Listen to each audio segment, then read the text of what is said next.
Hey guys, so I am making this video to help you with your lab report. This is going to be for the pre-AP students, okay? So make sure that I've got everything that I want so that you can get that 100.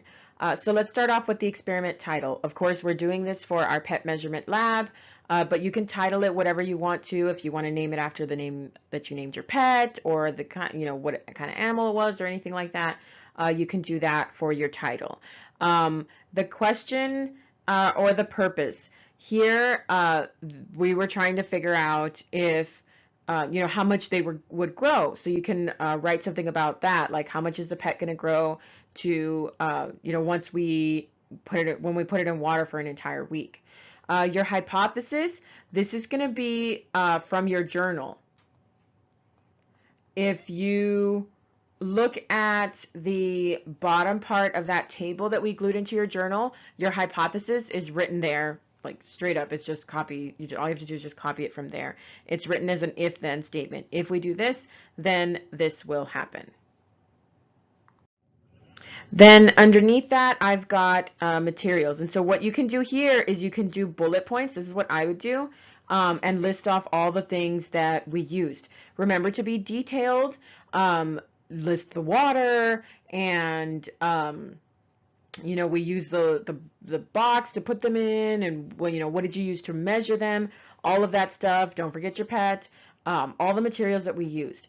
For the materials in the procedure, you need to be detailed enough so that somebody else in another class, if they wanted to do this experiment, they could do this experiment. They could copy your procedure exactly, and they wouldn't mess up. Remember when we used to write those how-to stories in elementary, where you would explain how to make a peanut butter and jelly sandwich? If you don't tell people exactly how to do it, they're not going to know what you're talking about. So you can't assume that they know what you're talking about. So you're going to break it down for them exactly what you did during the procedure for the whole week. In your data table, this is just basically copy from journal. Okay, so here I'm going to have my length, and I'm going to have my mass here, and then here at the top you're going to write Monday and so on. Okay, Tuesday, Wednesday, Thursday, Friday, and then here you're going to be filling this in with your numbers. So don't forget, no naked numbers. So go ahead and fill that in. Basically all you're doing is copying. On your graphs, super important, make sure that they have a title so that I know what you're measuring. You're going to have one for each of the things you measured, right? So you're going to have one for length and you're going to have one for mass. So title it something. At the bottom, your x-axis is going to be your independent variable. And so here we have our days of the week. So you're going to have Monday, Tuesday, Wednesday, Thursday, and Friday. Over here on the y-axis, this is your dependent variable. So over here, you need to label your axis. So here at the bottom, label it with days, right? Don't forget that. And then the same thing on this one. Over here, you're going to have length. Okay, and you're going to have your numbers here. You're going to have to figure out what your y-axis is going to look like. If your biggest number on Friday was only 5, then you have to have 5 way up here at the top. If it was 20, you want to have 20 way up here at the top. So you're going to have to kind of decide, well, how much is each line going to be worth, or how close am I going to do my lines to each other?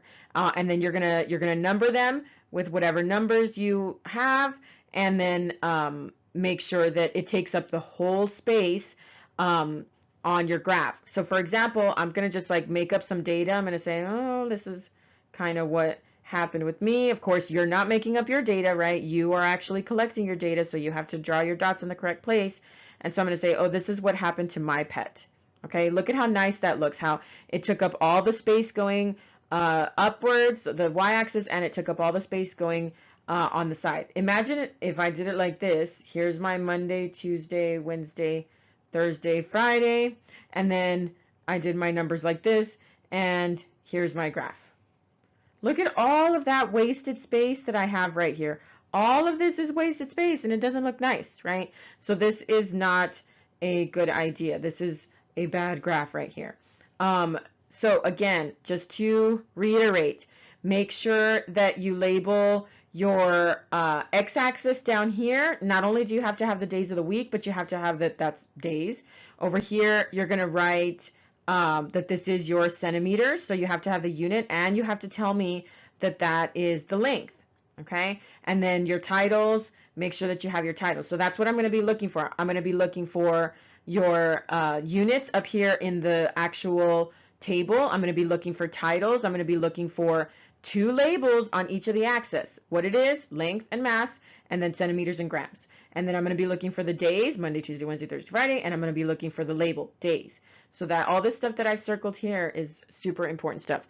This is probably worth the most points from this whole page. Okay, so make sure that you spend some time on this. If you have any questions, ask me, okay? Then finally, our conclusion. There's 3 things that you need to tell me about. First one, okay, was your hypothesis correct? Was your hypothesis correct? Of course, you don't have to write these questions down. You're just going to answer them, okay? And you should be answering them in paragraph form. You are going to summarize your results, okay? And then the third thing that I want is what caused the growth, which we have been talking about in class. Okay, so let's go over these one by one. You're just going to say straight up, my hypothesis was incorrect. I said it was this, and it was actually this, okay? Or my hypothesis was correct. I was exact, on what I thought it was going to grow to. That's what I want for the first part. Then the next one, summarize your results. You can use actual numbers and say on Monday it was this length, on Tuesday it was this length, and then Monday it was this mass, and Tuesday was this mass. Or you can say it steadily increased up until Wednesday, and then it slowed down, or whatever. You can say something like that about your graphs. Just basically look at your graphs and pretend you're talking to someone on the phone and you're explaining it to them. They don't have the paper in front of them, and you're explaining it to them in words. Or pretend you're talking to somebody who's blind and you're explaining it to them in words, what happened with your graph. That's for number 2. And then for 3, what caused the growth, right? What is it that made the pets grow? It has to do with the water, okay? So write that down, and that's your conclusion, okay? So the main thing about this whole thing is just be as detailed as possible. The more detail that you give, the better grade that you're going to get, okay? And that's really when I see people losing points, it's because they weren't detailed, like in their instructions, or they weren't detailed in their materials, or their conclusions and their graphs. They didn't pay attention to the small things. So make sure that you are doing that, okay? Okay, thanks. Let me know if you have any questions. Thank you for visiting Somo's YouTube channel. Look for us on Facebook, Instagram, and Snapchat. And don't forget to like and subscribe.